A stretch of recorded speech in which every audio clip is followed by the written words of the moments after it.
But, Ukraine's not about to collapse. I mean, Trump seems to think the country's on its last legs. It isn't really. His people are saying all the right things in that they want a settlement that's sustainable and guaranteed, which is, I think, what Ukraine wants. I don't think that's what Vladimir Putin wants. Well, let's now return to our top story, the negotiations between America and Russia over a potential ceasefire in Ukraine. The US envoy Steve Witkoff had a meeting with President Putin in Moscow last night. Posting on Truth Social, President Trump has said that they were good and productive discussions. He also said there was a very good chance that the war in Ukraine could end. Meanwhile, the Foreign Secretary David Lammy has been speaking at a G7 meeting in Quebec, where he called on Russia to accept the US framework for a ceasefire. I think that there is a unified approach that we need an enduring peace that lasts.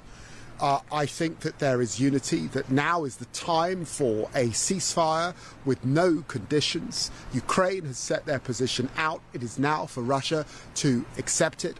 I think that there is a coalition of the willing emerging to give Ukraine the security architecture and arrangements that they need, and to get into the detail of any monitoring of that ceasefire going forward. On all of that, there was common ground, and the G7 family came together. Well, joining us now is Steve Erlanger, who is the New York Times' chief diplomatic correspondent in Europe. And Steve is joining us from Berlin. Steve, welcome to the show. Thanks for joining us. Thank you. So, look, what do you think the atmosphere would have been like on that plane on the way back to Washington? Do you think they would have been pleased with the fact that Steve Witkoff got a meeting, or do you think there'll be disappointment that more progress wasn't made? Well, in public, they're always pleased, right? Because best president that ever lived, doing the best deals that could ever be done, trying to end the bloodshed. So I think they realize they've got a lot of work to do. I don't think Vladimir Putin is in any hurry to accept a truce. He certainly is no hurry to accept a truce without conditions.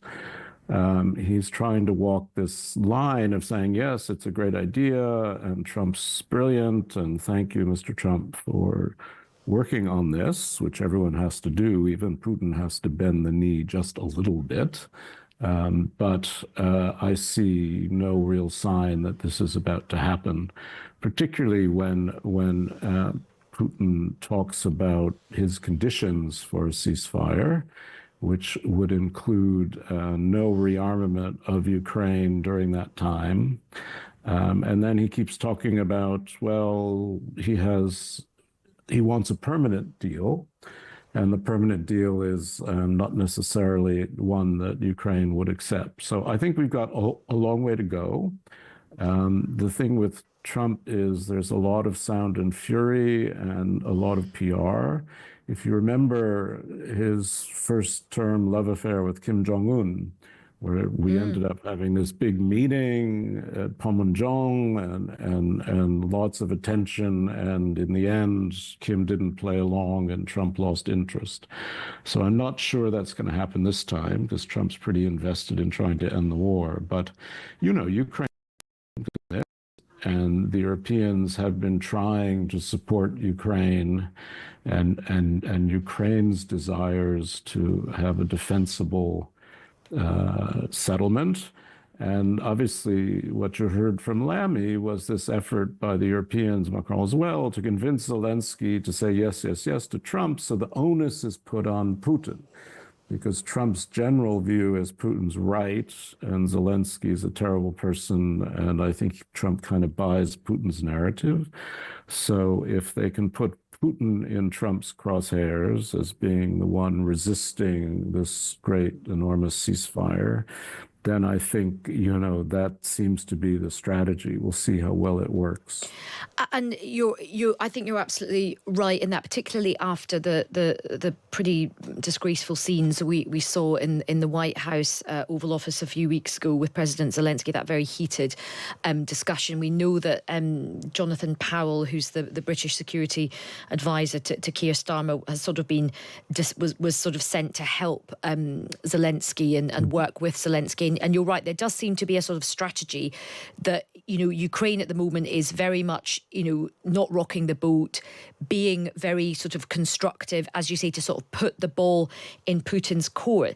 However, I mean, that's only going to work so far, because we all know the answer to this question, which is it's very unlikely that President Putin's suddenly going to have a Damascene conversion and go, do you know what, you're absolutely right, I'm prepared to kind of compromise and meet you guys, in the middle somewhere. How long does this game go on for? Well, it's a very good question, because, I mean, Trump tends to get distracted by things. When he was talking to Mark Rutte, the NATO Secretary General, I think yesterday, he went off on this rant again about Greenland, and then he'll be back to Gaza. But he comes back to these things. So Ukraine's not going to go away, and he's put a fair amount of capital into getting this done. I mean, so, one can imagine down the road there is a 30-day ceasefire, but one can also imagine at the end of 30 days the ceasefire is broken, and, Russia can come up with some reason to break the ceasefire, or frankly, Ukraine could come up with some reason to break the ceasefire. But, Ukraine's not about to collapse. I mean, Trump seems to think the country's on its last legs. It isn't really.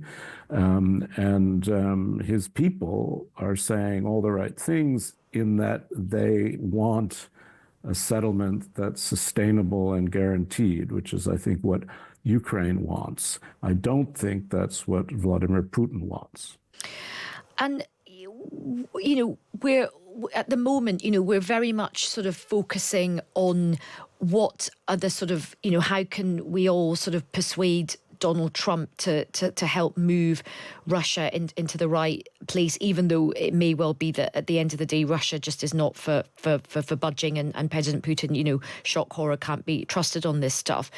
But what levers does anyone have over Donald Trump? Because, as you say, there may come a point where he just gets bored of all of this. There may come a point where his patience just gets tested and he goes, you know what, I'm kind of actually going to throw my lot in with the Russians, or I'm going to, withdraw help again from Ukraine. Who is Trump listening to? Does anybody have any levers over Trump? Well, I think he does listen. I mean, he listened to Rutte, he listened to Starmer, he listens to Macron, he listens to Giorgia Meloni, but I think he does so with a kind of, yeah, okay, fine.